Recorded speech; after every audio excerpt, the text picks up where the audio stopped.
Today, we're going to just cover what you do once you've installed FreeBSD. So you followed my guide and you've got FreeBSD installed. What do you do next? Welcome back to the channel, and thanks for joining me. Don't forget to give the channel a subscribe and click that thumbs up. It really does help me. Don't forget to jump into Discord as well and have a chat with some people that are there. Very friendly bunch. Numbers are starting to rise. It's really good. So let's get into the video. What are we going to do? We've got FreeBSD installed. If you look at my desktop, what's next? Well, quite simply, whatever you like. On this occasion, we're going to install KDE Plasma. KDE Plasma is my personal favorite out of the DEs that are available. It just works. It looks pretty, and it's fairly similar to what you would see on, say, Windows. Not much of a learning curve, which is why I like it. So it really does, does everything you want it to do. But how do we actually go about installing it? Well, let's go through it, shall we? We're going to use package because it's simply quicker. So the first thing we want to do is install Xorg. Package, install Xorg. Let it do its thing. Might take a while. In fact, will take a while. I'll fast forward this for you. So that's Xorg installed. What's next?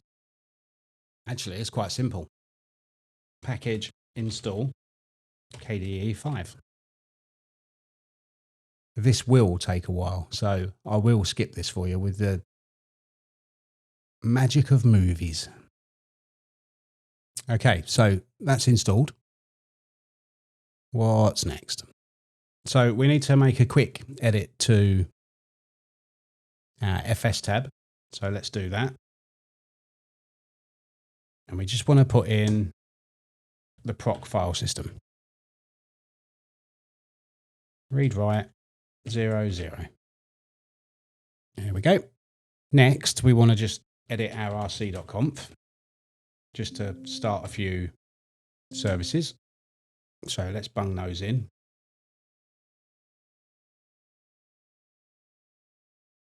There we go. And then we need to reboot. Well, we don't need to, but we will. Let FreeBSD boot up. So technically, all we need to do now is run our StartX. So let's check that out. So let me jump onto the other keyboard and mouse. I suspect what's going to happen is it's going to go, no, not ready for you yet. So, whoopsie. Right, so StartX. Yeah, this happens to me every time, and it's simply to do with the NVIDIA driver. So let's install NVIDIA driver. So let's have a look and see what's available. So package, search, NVIDIA. Quite a few. So let's install these. So there you go. It's going to install 510 by default. Let's let that install.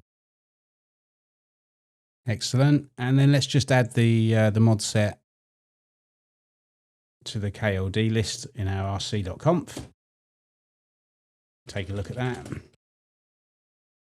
There we go. I think I normally put in NVIDIA as well. Let's reboot. Didn't have to reboot. I could have just done a KLD load. But this way I know nice and clean. So there we go. Logs back in SSH.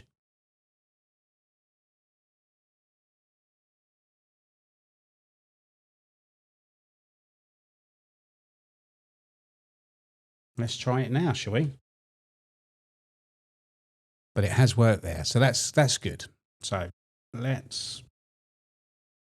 So what's next? Well, we need to put the xinit file in there, don't we? So let's make sure we're in the right place. We are.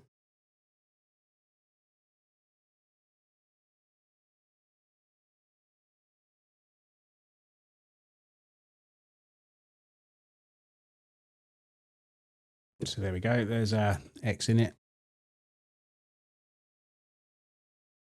So log in.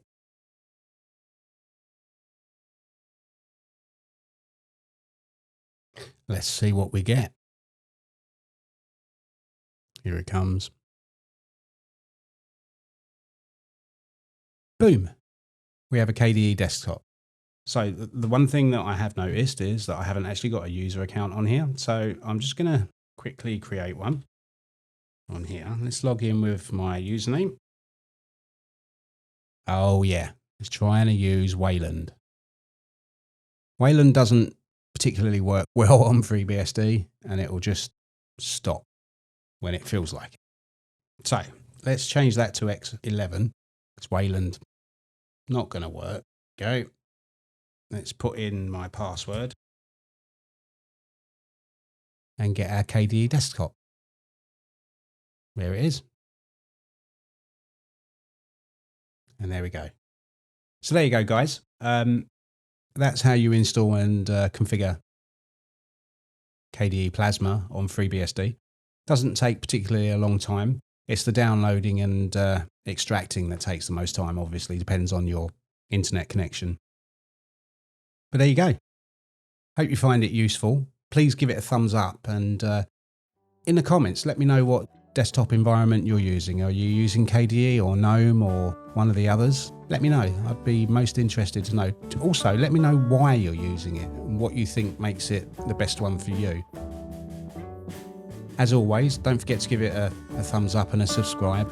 Click the bell notification and jump into Discord and say hello to your community members. And I'll see you in the next video. Take care.